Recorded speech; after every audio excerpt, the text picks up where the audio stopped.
Hi, nice to meet you, my dears. Once again, it's Luis Das from English is Luis channel.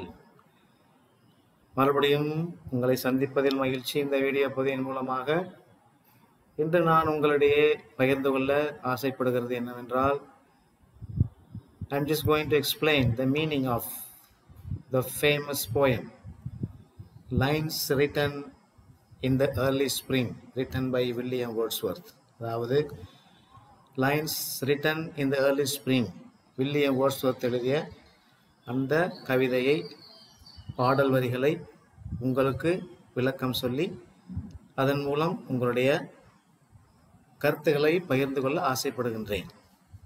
So, if you had noticed earlier in one of my shorts, I had already mentioned that I would come back and deal with the poem in a detailed manner.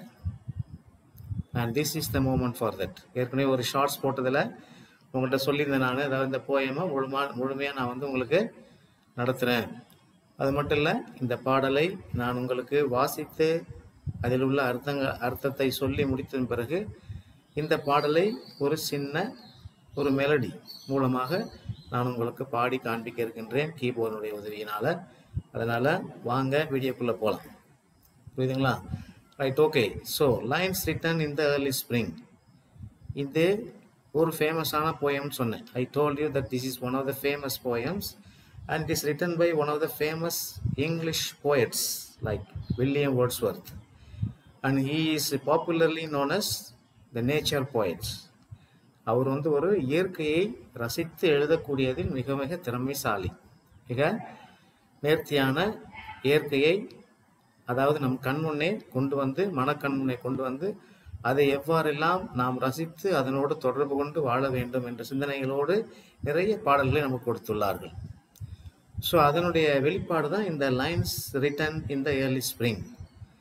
இதில் பார்த்தீங்கன்னா உங்களுக்கு though he describes the pleasant experiences that he experiences while he is in the nature, he also shares his views about human beings who have a different sort of understanding about nature, because the nature is the one created by God and it is created for the human beings to enjoy and share and be happy. But then, without knowing this wonderful fact, human beings, they continue to destroy the nature, and like the nature, the human beings are not together, not integrated with one another. They are split. Okay? So they are split by various differences. So அந்த மாதிரி ஒரு இயற்கையில் இல்லை அப்படின்றத நம்ம இந்த poem மூலமா பார்க்க போகிறோம். So he is one of the famous writers in Britain, and then until he died, he remained as a poet laureate. ஒரு அரசவை கவிஞராக இருந்தவர். அவர் நிறைய பாடல்கள் எழுதியிருக்காரு. And few of his famous poems are still in my mind, and many of you would have read when you are in smaller classes. And this is the poem, of course, prescribed for the year 11 students. And this is not a memory poem, but of course, since you are all matured and intelligent students and the bright students of year 11, they have asked us, the education department has asked us to appreciate the poem in our own language and maybe criticize or appreciate the thoughts of the poet. ப்ராக்டிக்கலாக நம்ம இந்த போயமை படித்து அதை நம்ம வாழ்க்கையோட தொடர்பு படுத்தி apply பண்ண வேண்டியிருக்கு அப்படிங்கிறதான் நாங்கள் சொல்கிறாங்க. ஓகேவா? ஸோ அதனுடைய அடிப்படையில் இந்த போயம் மிக மிக முக்கியமான ஒரு போயம் நமக்கெல்லாம் கொடுத்துருக்காங்க. ஸோ அப்போ இவர் வில்லியம் வேர்ட்ஸ்வொர்த் நிறைய போயம் எழுதியிருக்காருன்னு சொன்னேன். What are few of the titles? See, maybe you must have heard the titles like daffodils. See, daffodils, and then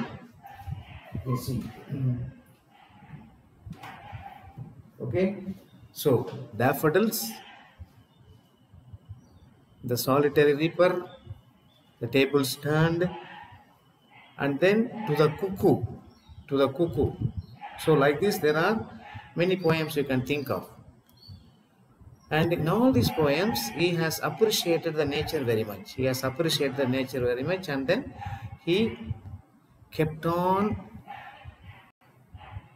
inviting the readers to read the poems and appreciate nature and live in line with the nature.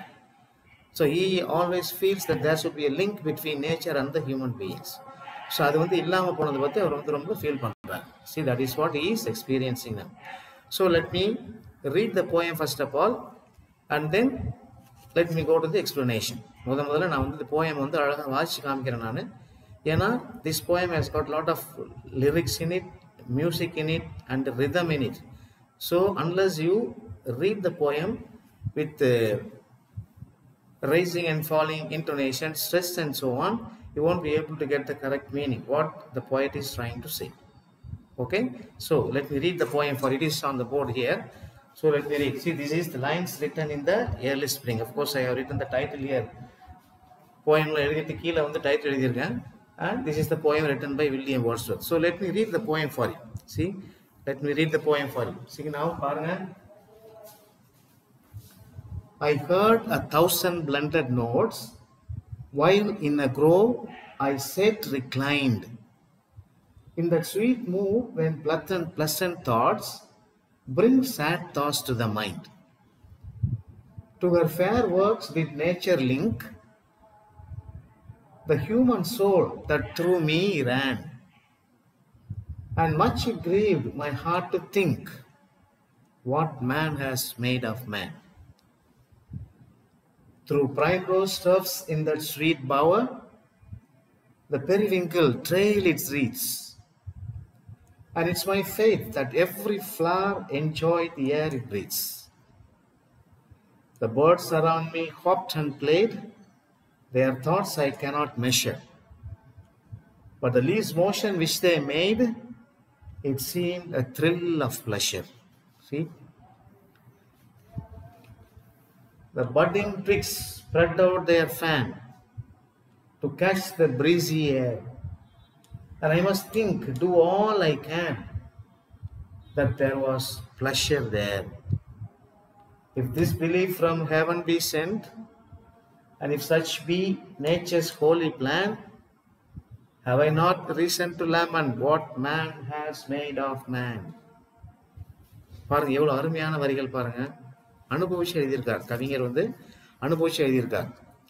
ஒவ்வொரு வரியும் வந்து மிக மிக ஆழ்ந்த அர்த்தத்தை கொண்டுள்ளதாக நமக்கு இருக்கின்றது. இதில் ஒரு 6 ஸ்டான்ஸா இருக்கு பார்த்தீங்களா. 6 ஸ்டான்ஸாவிலையும் ஒவ்வொரு கருத்தை வந்து வலியுறுத்துவார் பாருங்க. See, let me go to the explanation. பாருங்க. See, இந்த போயம் போறதுக்கு முன்னாடி I would like you to imagine. இந்த போயமை நம்ம வந்து அதனுடைய அர்த்தத்தை புரிஞ்சுக்கிறதுக்கு முன்னாடி நான் வந்து உங்களை ஒரு இயற்கையான சூழலுக்கு அழைத்து செல்ல ஆசைப்படுகிறேன். So you imagine that you are in a place in the midst of nature where there are many trees, and you find beautiful flowers of various colors, and the birds sitting on those trees and branches of those trees, hopping and playing in and around, making a lot of noises. So in this kind of situation, if you understand the poem and the mood of the poet, you will be able to get the exact meaning, what the poet is trying to say. So அதனால நான் வந்து உங்களை ஒரு இயற்கையில் இருக்கக்கூடிய ஒரு ரம்யமான சூழலுக்கு அழைத்து செல்ல விரும்புகின்றேன். அந்த இடமானது எப்படி இருக்கணும் அப்படின்னா, அதாவது இயற்கை சூழல் நிறைந்த இடம். நீங்கள் போய் உட்கார்ந்துருக்கிற இடம் எப்படி இருக்கும், நீங்கள் இருக்கக்கூடிய இடம் எப்படி இருக்கும் அப்படின்னா, நிறைய மரங்கள் அடர்ந்து இருக்கக்கூடியது, மலர்கள் பலவிதமான நிறங்களில் மலர்கள் அங்கே பூத்து குலுங்குகின்றன. அது மட்டும் இல்லை, அங்கே இருக்கின்ற அந்த மரங்களில் நிறைய பறவைகள் அங்கங்கே உட்கார்ந்துட்டு சத்தம் போட்டுட்டு இருக்கு. அந்த பறவைகள் வந்து ஒரு இடத்துல இருந்து இன்னொரு இடத்துக்கு போகுது இல்லைங்களா, அந்த மாதிரி ஒரு சூழல். அப்புறம் லேசாக அந்த காற்று, தென்றல் காற்று அடிக்கும் பொழுது அந்த மரக்கிளைகள் பறவைகள் ஆடும் பொழுது அந்த சூழலாம் எப்படி நமக்கு ஒரு ரம்யமான தருணத்தை நம்முடைய மனத்துக்கு கொடுக்கறது, அந்த மாதிரி சூழலை உங்கள் மனக்கண் கொண்டு வாங்க. ஸோ அந்த மாதிரி இடத்துல தான் நம்ம போயிட்டு வந்து உட்காந்துருக்கார் யார், வில்லியம் வேர்ட்ஸ்வொர்த். ஸோ அந்த சூழலை நீங்கள் வந்து இமேஜின் பண்ணி பார்க்கும் பொழுது எந்த அளவுக்கு அவர் மனம் நொந்து மன வேதனைப்பட்டு அதே சமயத்தில் மகிழ்ச்சியாக இயற்கையை வர்ணிச்சு எழுதியிருப்பார் அப்படிங்கிறத நம்மளால உணர முடியும். Come let's go into the poem. வாங்க போயத்துக்குள்ள போகலாம். பாருங்க, see, I heard 1,000 blended notes.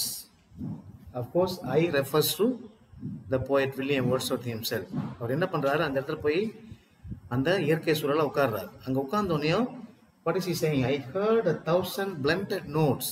1,000 இங்க வந்து it is not a number as such, but then he wants to convey to the readers that I heard there are a lot of music, lot of noise produced by birds and the trees because of the wind. 1,000 blended notes means integrated together notes. அதாவது இயற்கையில அந்த கேட்பதற்கு ஒரு இசை மழை போல இருந்துச்சான். அந்த மாதிரி ஒரு இசை கோர்வையாக அவர் வந்து அதை கேட்கிறாரு. என்னால காது கொடுத்து கேட்க முடிஞ்சு அப்படின்றாரு. எங்க while in a grove I sat reclined. எந்த மாதிரி நேரத்தில் அந்த சத்தத்தெல்லாம் கேட்கிறாரு அப்படின்னா, ஒரு க்ரோவ்னா சொன்னேன் இல்லையா, அந்த மரங்கள் நிறைந்த அடர்ந்த பகுதி, அமைதியான சூழல், அங்கே உட்காந்துட்டு இருக்கிறப்ப இந்த சப்தமெல்லாம் ஒன்றுனா என்னுடைய காதுக்கு வருது, என்னுடைய மைண்டில் வந்து I am able to think, recollect அப்படின்னு சொல்கிறார். See, I heard 1,000 blended notes while in a grove I sat reclined. In that sweet mood where pleasant thoughts bring sad thoughts to the mind. இப்போ அந்த மாதிரி உட்காந்துருக்க சமயத்தில் என்ன பண்ணுறாரு அப்படின்னா, in that sweet mood when pleasant thoughts, அப்போ முதல்ல தன்னுடைய மனசில் வந்து நிறைய பாசிட்டிவான எண்ணங்கள், ஏக்கங்கள், அந்த அனுபவங்கள்லாம் தன்னுடைய மனதில் ஒன்று மாற்றி ஒன்று வந்துகிட்டே இருக்கு. மகிழ்ச்சியாக இருக்கார். Is very happy and is joyful and is overwhelmed. But இந்த மாதிரி ஒரு சூழலில் என்ன சொல்கிறார் அப்படின்னா, bring sad thoughts to the mind. தேவையில்லாத, அதாவது சோகமான ஒரு சூழல் இருக்கக்கூடிய அந்த எண்ணங்களையும் அவர் வந்து நினைக்க தோணுது, அதுவும் அவருடைய மைண்டில் வந்து கிராஸ் பண்ணி போகுது அப்படின்றார். So bad thoughts also came into my mind while my mind was filled with pleasant thoughts. அப்போ see the contradiction here. So when he was able to think and recollect the pleasant thoughts in his mind, sad thoughts also cross. அப்போ எப்படி இருக்கும், என்ன ஒரு முக்கியமான செய்தி சொல்ல வராருங்க. And then the life is not always full of or bed of roses. You have to face the thorns, sufferings, hardships at times. இப்போ இங்க பொறுத்த வரைக்கும் பாருங்க, to her fair works did nature link the human soul that through me ran.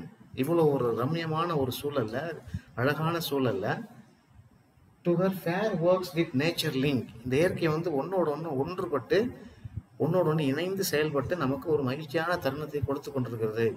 இந்த மாதிரி ஒரு சூழலை வந்து மனிதன் வந்து கெடுத்துட்டான். அந்த human soul that through me ran, என்னுடைய மனித அந்த எண்ணமானது உள்ள போகும் பொழுது பார்த்தீங்கன்னா, I heard something that is not correct. I felt that something is not correct there. And much it grieved my heart to think. அந்த எண்ணமானது என்ன, இன்னும் நிறைய பலவிதமான மனிதர்கள் செய்யக்கூடிய தேவையில்லாத காரணங்கள், இயற்கைக்கு எதிராக செய்யக்கூடிய தேவையில்லாத காரணங்களை நினைக்க தோணுச்சு அப்படின்றாரு. See, what man has made of man. அப்போ கடைசி எப்படி முடிக்கிறாரு, what man has made of man. எப்படி இந்த மனிதர்களால் ஒருத்தருக்கு ஒருத்தர் ஒற்றுமையாக வாழ முடியாமல் எப்படி முரண்பாடான கருத்துக்களை கொண்டு வாழ முடியாது அப்படின்னு சொல்லி புலம்புறார். So he feels he is very sympathetic, of course, empathy towards the human beings, that you must understand. மூணாவது சென்ஸாக பாருங்க, through primrose turfs in that sweet bower the periwinkle trailed its wreaths. So அந்த மனிதர்களோட கூட இருக்கக்கூடிய அந்த எண்ணங்களோட முரண்பாடை சொல்லிட்டு மறுபடியும் இந்த இயற்கையுடைய அப்ரிசியேஷனுக்கு வராரு, இயற்கையை போடுறதுக்கு வராரு. அங்கே என்ன பார்க்குறாரு, through primrose turfs in that sweet bower. Power அப்படின்னா அந்த மரக்கிளைகள் இருக்கு இல்லையா, அந்த பவர் வளைஞ்சு இருக்கும் அழகாக பார்க்கறதுக்கு. The periwinkle trailed its wreaths into wreaths. Wreathsனா என்ன, wreathsனா ஒரு அழகான ஒரு சர்க்கிள் மாதிரி இருக்கும், நெட்டுன்னு சொல்லுவாங்களே, தலையில் போட்டுருவாங்க பார்த்தீங்கன்னா தெரியும். அழகான அந்த சுறுசுறுவாக இருக்கிறத பார்க்கறதுக்கு மிக மிக ரம்யமான சூழலுங்க அவர் கொண்டு வரார். The periwinkle trailed its wreaths. wreathsனா அந்த இதுன்னு சொல்லுவாங்க இல்லையா, அந்த இது என்னது, நம்ம தமிழ் என்ன சொல்லுவோம், அந்த பொக்கே சொல்லுவாங்க இல்லையா, பொக்கே, அந்த மாதிரி கூட நம்ம எடுத்துக்கலாம், wreaths. அப்போ என்ன ஆகும், and it's my faith that every flower enjoys the air it breathes. So அந்த மாதிரி வளைஞ்சு இருந்தாலும் கூட, அழகான ஒரு சூழல் இருந்தாலும் கூட, அந்த சீனானது, அந்த காட்சியானது எப்படி இருக்கான், and it's my faith that every flower, நான் வந்து என்ன நம்புறேன் அப்படின்றாரு, I believe, it is my belief. என்ன பிலீஃப் அது, every flower enjoys the air it breeze. அந்த காற்றை நோக்கி அந்த பறவை, அந்த இது மரம் செடி கொடிகள்லாம் போகுது இல்லைங்களா, அந்த வளைஞ்சொலி இருக்கக்கூடிய அந்த இதுக்கு செயலாம் போகுது இல்லை, அப்போ அது மேலே அந்த காற்றை வந்து படும் பொழுது என்ன பண்ணுதான், அந்த காற்றை வந்து ஒவ்வொரு இலையுமே பூவுமே வந்து ப்ரீத் பண்ணுறப்ப சந்தோஷமா இருக்கு. C enjoys the air it breeze. காற்று மேலே பட்டோன்னே எவ்வளோ சந்தோஷமா இருக்கும். நம்ம மேலே தென்றல் காற்று பட்டோன்னையும் எப்படி ஃபீல் பண்ணுறோம்? வெயிலில் ரொம்ப நேரம் அணைஞ்சிட்டு வந்தோம் அப்படின்னா எங்கேயாச்சும் ஒரு நிழல் கிடைக்காதா, மரத்தடி கிடைக்காதான்னு சொல்லி ஃபீல் பண்ணுறப்ப அந்த வெயிலினுடைய அருமை வந்து எப்பெல்லாம் நம்மளால உணர முடியுது? when we are in the shade under the tree. So அதே மாதிரி தான் அங்கே ஃபீல் பண்ணுறாரு. இப்போ go to the next answer. பாருங்க என்ன சொல்கிறார் அப்படின்னா, see now the birds around me hopped and played. So இந்த மாதிரி இருக்க சூழ்நிலையில் see the birds around me, அவர் சுற்றிலும் வந்து பறவைகள் நிறைய பறந்துக்கிட்டு இருக்கு. ஏன்னா அவர் அந்த மாதிரி சூழ்நிலை உட்காந்துருக்காரு இல்லையா, பறவைகள்லாம் அப்படியே பறந்துட்டு இருக்கு. அந்த மாதிரி பறவைகள் பறந்துட்டு இருக்கும் பொழுது என்ன ஆகுது அப்படின்னா, சி ஹோப்னா என்னது, பப்புன்னு சொல்லி பறவைகள் சத்தும் போது நீங்கள் கேட்டிருப்பீங்க. இங்கே கொஞ்சம் நேரம் உட்காருது, அங்கே கொஞ்சம் நேரம் உட்காருது. ஹோப்ட் அண்ட் பிளேட், அவங்களுக்குள்ள மாறி மாறி விளையாண்டுருக்குறாங்க. Their thoughts I cannot measure. So அந்த மாதிரி ஒரு ரம்யமான சூழலை, ஒரு சந்தோஷமான சூழலை என்னால் வந்து இமேஜின் பண்ணி கூட பார்க்க முடியல. அப்போ எவ்வளோ அருமையாக இருக்குது அந்த பறவைகளை பார்க்கும்போது, எவ்வளோ அருமையாக இருக்குது அப்படின்னு சொல்லி இயற்கை வந்து வர்ணிக்கிறார் William Wordsworth. See, he actually describes the beautiful structure of nature. So when you look at the tree, ஒரு மரத்தை பார்க்கும் பொழுது அந்த மரம் வந்து வெறுமையாக இருந்தால் பத்தாது. அந்த மரங்களுக்கு மேலே பறவைகள் உட்கார்ந்துருக்கிறது, அப்புறம் அந்த கிளைகள்லாம் காற்று வரும்பொழுது ஆடுறது, இதெல்லாம் வந்து பார்க்கும் பொழுது நம்முடைய மனசுக்கு ஒரு இதமான ஒரு சூழலை கொடுக்கும். அதான் அவர் என்ஜாய் பண்ணுறாரு. See, the birds around me hopped and played. Their thoughts I cannot measure. அவங்க மனசுலலாம் என்ன இருக்குன்னு சொல்லி என்னால் என்ன பண்ண முடியல, மெஷர் பண்ணி பார்க்க முடியல, அளவிட்டு பார்க்க முடியல. அந்த அளவுக்கு they are very happy. அப்புறம் but the least motion which they made seemed a thrill of pleasure. அந்த ஒரு சூழலில் ஒரு பறவைகள் அந்த ஒரு இடத்துல உட்காராம least motionனா moving from one place to other, very short movement. பறவைகள் பார்த்தீங்கன்னா ஒரு இடத்துல உட்காந்துருக்காது. அதாவது நைட் தூங்க போகிறதுக்கு முன்னாடி அந்த சாயங்கால நேரத்தில் அல்லது காலையில் விடியகால நேரத்தில் மரங்களெல்லாம் பார்த்தீங்க அப்படின்னா அந்த பறவைகள் வந்து சத்தம் போட்டுட்டு இங்கே கொஞ்சம் நேரம், அங்கே கொஞ்சம் நேரம், அங்கே கொஞ்சம் நேரம், அங்கே கொஞ்சம் நேரம் அப்படியே மாறி மாறி போயிட்டு சத்தம் போட்டுட்டு அந்த பறவைகளுக்கு தங்களுக்குரிய அந்த டோனில், தங்களுக்குரிய அந்த வாய்ஸில் என்ன பண்ணுமா, அது ஒரு இடத்துல போய் உட்காந்து சிரிச்சு நல்லா விளையாண்டு சந்தோஷமாக இருக்கிறத அவர் இமேஜின் பண்ணி பார்க்குறாரு. See, it seemed a thrill of pleasure. த்ரில்னா ஒரு ஆச்சரியம். அப்போ அந்த அளவுக்கு இயற்கை பழங்களை கொண்டிருந்த அந்த இடத்த வந்து வர்ணிக்கிறார். இங்க பாருங்க அடுத்தது, the budding twigs spread out their fan.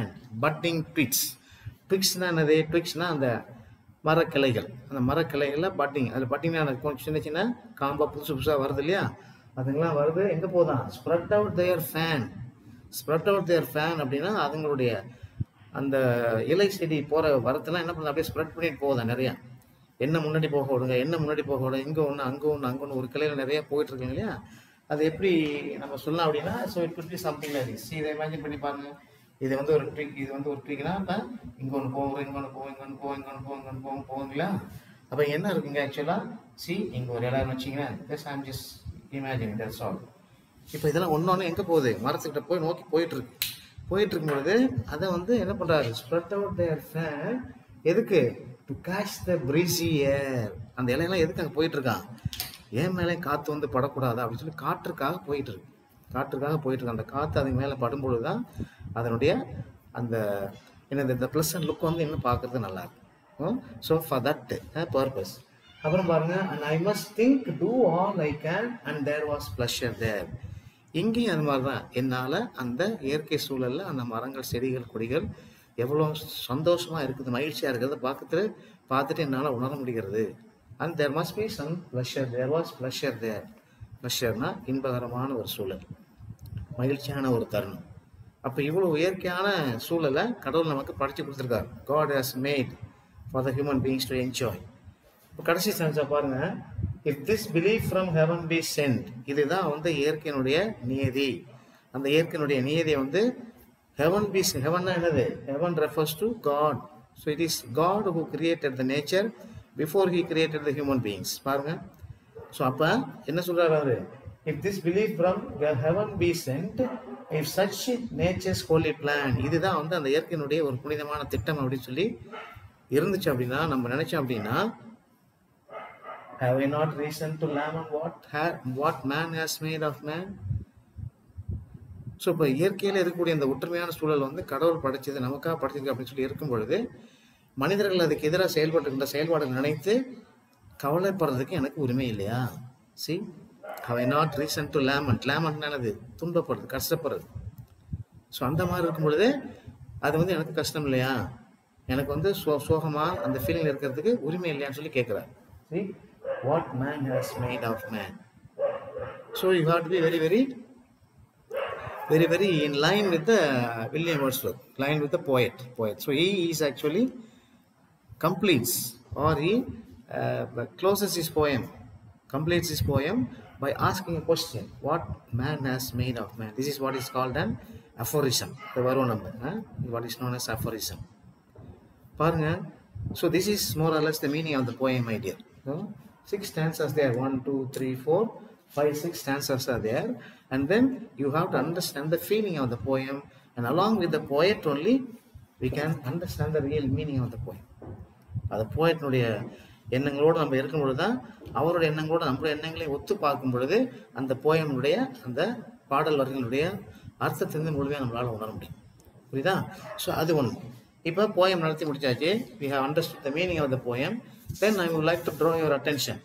அடுத்தப்பறம் நான் உங்களுடைய சிந்தனைகள் வந்து எங்கே கொண்டு போகணும்னு ஆசைப்படுறேன் அப்படின்னா, to various structure that he has used. ஒரு போயம் எடுத்துக்கிட்டாலே, see, when we take poems, you must not only know the meaning of the poem, but then the poets, they may have used a lot of literary devices, and they may have used a particular rhyme scheme, and there may be many rhyming words. இதெல்லாம் பார்க்கணும். That is what is known as appreciating the mind of the poet and appreciating the lines written by every poet.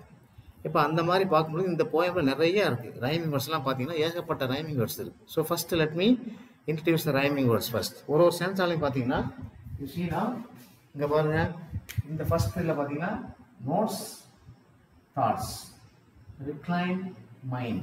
So இங்கே rhyming words second. செகண்ட் செக்ஷனில் பார்த்தீங்கன்னா link, think, ஒரு ran, man, rhyming words. தேர்டில் பாருங்க bower, flower, wreaths, breathes. See, அப்புறம் played, made, measure, pleasure. இங்க பாருங்க fan, can, where, there. See, and then you have scent, lament, plan, man. இங்க பாருங்க நிறைய எத்தனை ரைமிங் வேர்ட்ஸ் இருக்கு பாருங்க.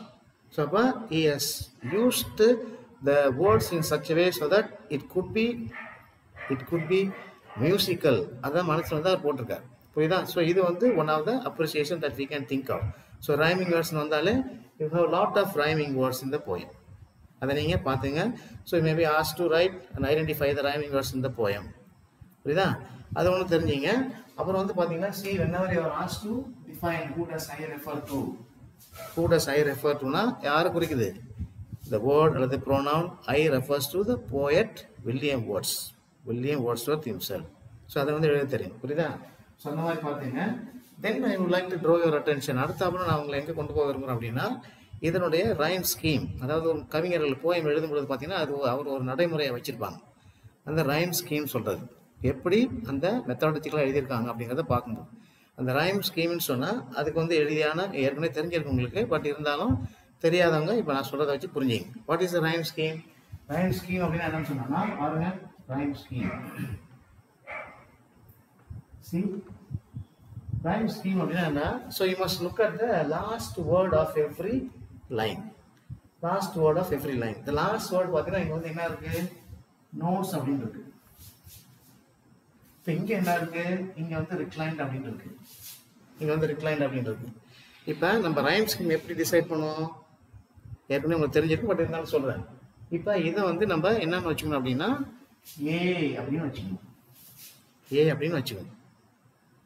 இப்போ செகண்ட் லைனில் வந்து இதே மாதிரி உச்சரிப்புள்ள வார்த்தைங்க இருந்துச்சுன்னா இதை வந்து ஏன்னு சொல்லலாம். ஆனால் இங்கே என்ன இருக்கு? நோட்ஸ் வந்து ஒரு வார்த்தை, ரிக்ளைனுங்கிறது இன்னொரு வார்த்தை. அப்போ இதை வந்து நம்ம என்ன பண்ணோம் அப்படின்னா பின்னு வச்சுக்கணும். புரியுதா? பின்னு வச்சுக்கணும். அப்போ தேர்ட் லைனை பாருங்க, தாட்ஸ். இந்த தாட்ஸ்ங்கிறது எங்கே என்ன இருக்கு அப்படின்னா இந்த நோட்ஸ் அப்படிங்கிற வார்த்தையோட உச்சரிப்போடு சேர்ந்து போகுது. அப்போ ஏற்கனவே அதை நம்ம பயன்படுத்தினால இது என்ன பண்ணோம், மறுபடியும் ஏன்னு வச்சுக்கணும். இங்கே பாருங்க மைண்டுங்கிறது ரிக்ளைண்ட் அப்படிங்கிற வார்த்தையோட ஒத்து போகிறதுனால இது வந்து மறுபடியும் பின்னு வச்சுக்கணும். சரி, அப்போ சப்போஸ் இந்த தேர்ட் லைன் வந்து வேற ஒரு உச்சரிப்பு இருந்துச்சுன்னா இங்கே வந்து என்ன பண்ணலாம், இதை கன்சிடர் பண்ணலாம். எப்படி கன்சிடர் பண்ணலாம், சின்னு கன்சிடர் பண்ணணும். அப்போ சின்ஸ் 2 வேர்ட்ஸ் மாற்றி மாற்றி வரதுனால இப்போ இதனுடைய ரைம் ஸ்கீம் வந்து இது எல்லாமே எல்லா இதுலையும் பார்த்தீங்கன்னா உங்களுக்கு இப்படி தான் இருக்கும். அதனால இதனுடைய ரைம் ஸ்கீம் என்ன அப்படின்னா A B A B. See A B A B பாருங்க, இங்கே லிங்க் ஏபி ஏபி. சி அதே போல் இங்கே ஏபி ஏபி. சி அப்புறம் இங்கே A B A B. See then here of course a b a b இங்க a b a b. அப்ப ரைம் ஸ்கீம் வந்து என்ன அப்படின்னா a b a b rhyme scheme. Rhyming words பார்த்தோம், ரைம் ஸ்கீம் பார்த்தாச்சு. இப்போ அடுத்தாப்புல என்ன பார்க்கணும் அப்படின்னா இதனுடைய லிட்ரரி டிவைஸ் பார்க்கணும்.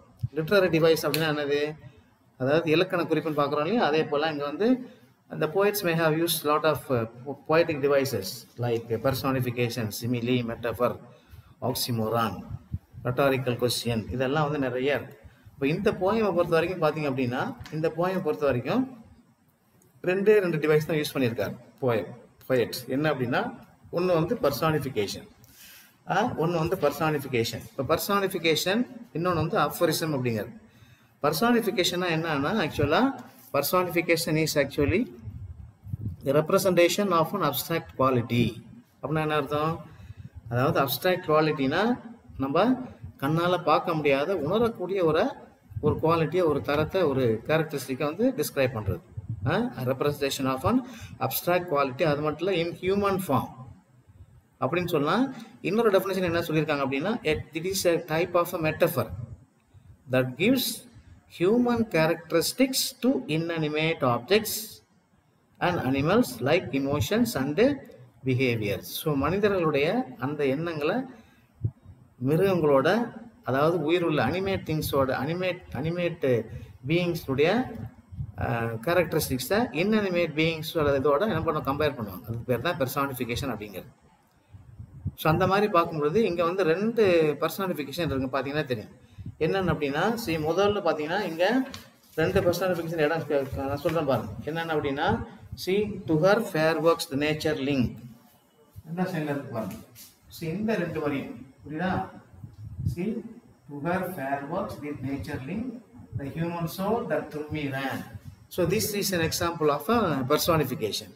இப்போ இங்கே என்ன வந்து அனிமேட் திங்கோட இன்அனிமேட்டை வந்து கம்பேர் பண்ணியிருக்காருங்க. சீனா to her fair works with nature link, அதாவது இயற்கை வந்து தன்னுடைய திட்டத்தோட கடனுடைய பிளானுக்கு ஒத்து என்ன பண்ணியிருக்காங்க, அது ஒரு திட்டத்தோட இயங்கிக்கிட்டு இருக்கு.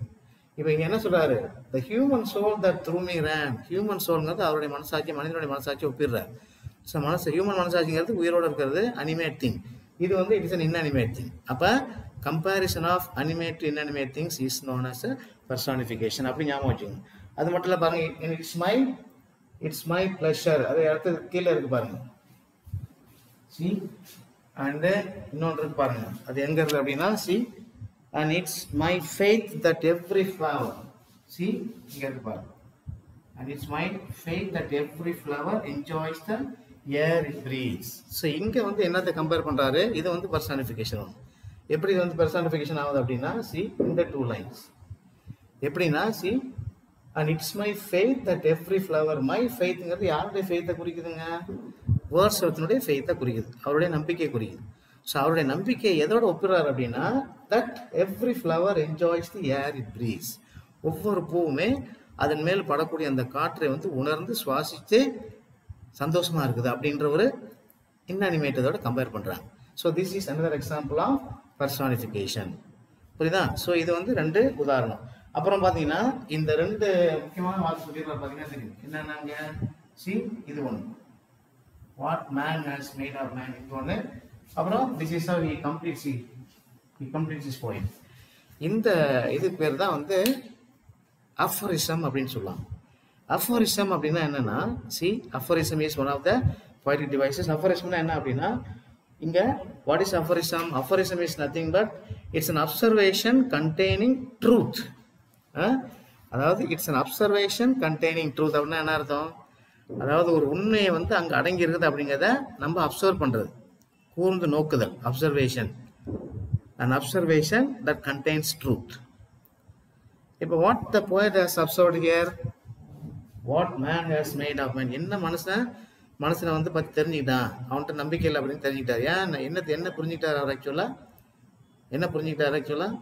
இயற்கை வந்து ஒற்றுமையாக இருக்குது, சந்தோஷமாக இருக்குது.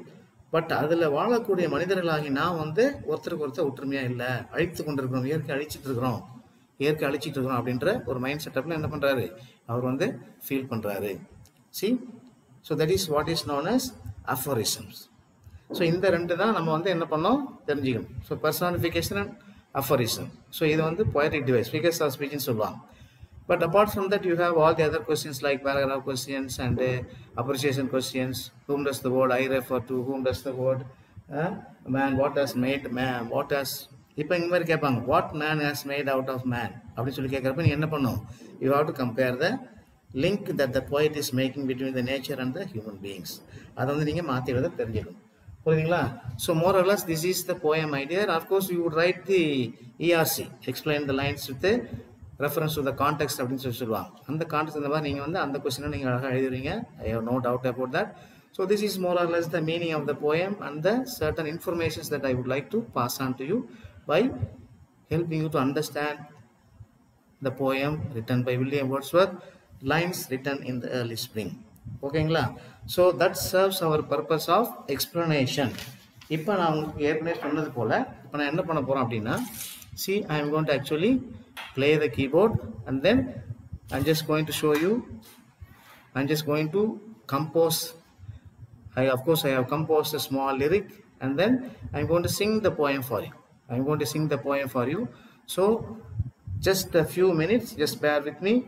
Let me make the arrangement and then you know the words already. So when I sing you may look at the words from the book and then you may try to learn how to sing, how to pronounce the words. அதை பாடி பார்க்கும் பொழுது அந்த பாடலுடைய அருமையானது நமக்கு இன்னும் வந்து தெளிவாக தெரியும். ஓகேங்களா? ஸோ அதனுடைய அடிப்படையில் just let me start singing for you. அந்த poem வந்து நான் உங்களுக்கு பாடி காமிக்க போகிறேன் கீபோர்டுடைய உதவியை கொண்டு. Just bear with me for 1 minute. Let me change the place now. Okay? Just few moments. Thank you. ஓகேங்களா? Right. See now, I am back again, my dears. I am back. Okay, so here is my keyboard.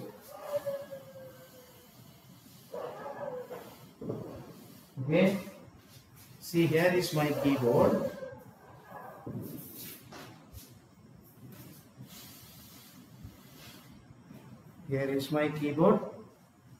And of course you can see me here. See now.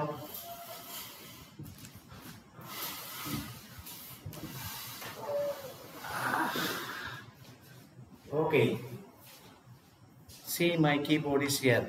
So my keyboard is here. Let me just place a little below the keyboard so that you can see the keyboard. Okay, thank you very much. Thank you. See, okay, now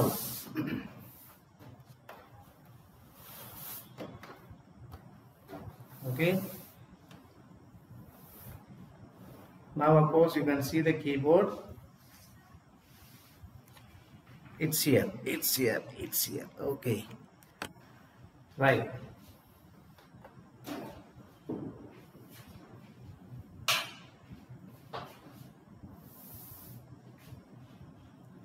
Ready? Shall we go?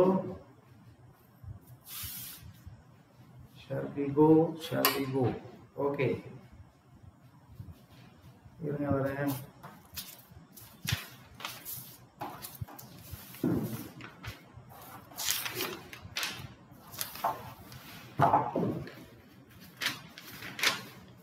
Right, let me check.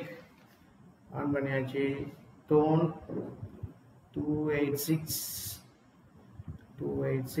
and rhythm 101, 101, and the tempo is 95.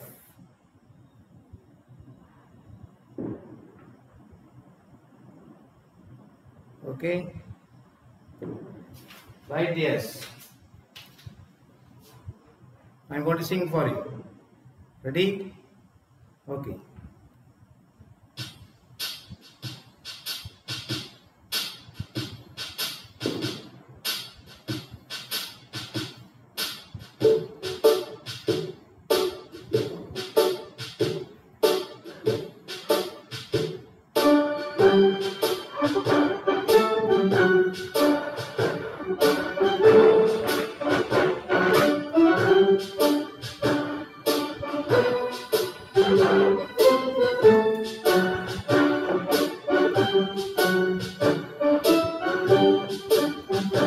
I heard 1,000 blended notes, while in the grove I sat reclined, in the sweet mood and pleasant thought, bring sad thoughts to the mind.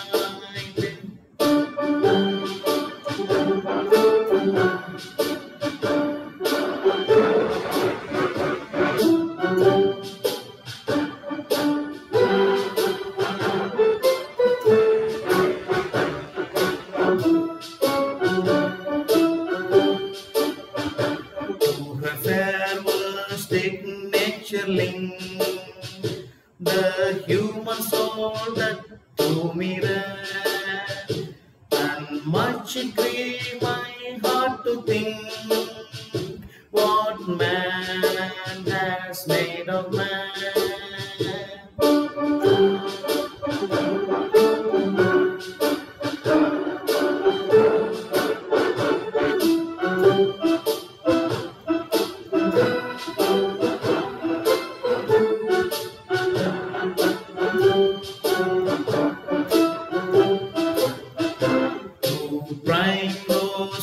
In that sweet bower, the periwinkle trade its wreath, and it's my fate that every flower enjoys the air it breathes.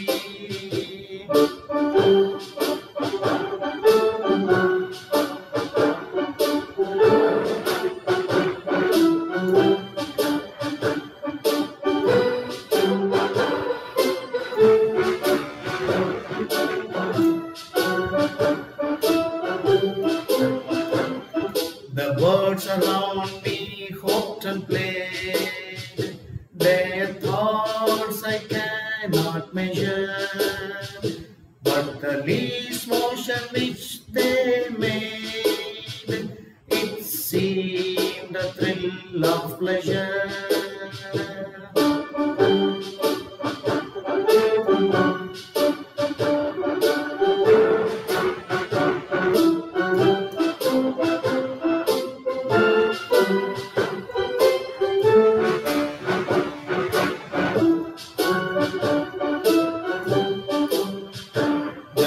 Budding trees spread out their fan to catch the breezy air, and I must think do all I can that there was pleasure there.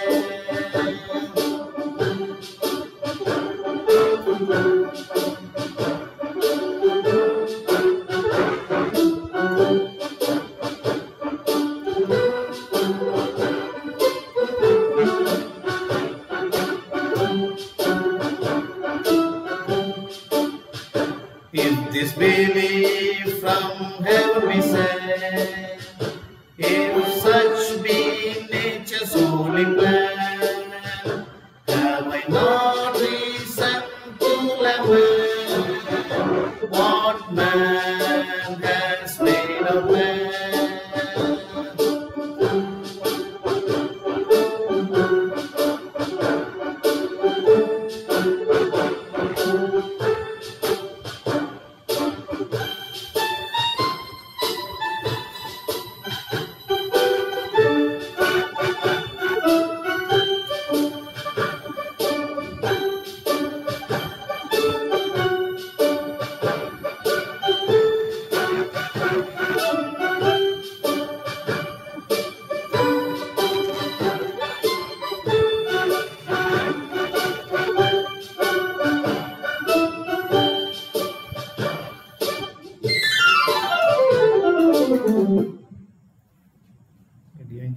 Yes, that was a small music lyrics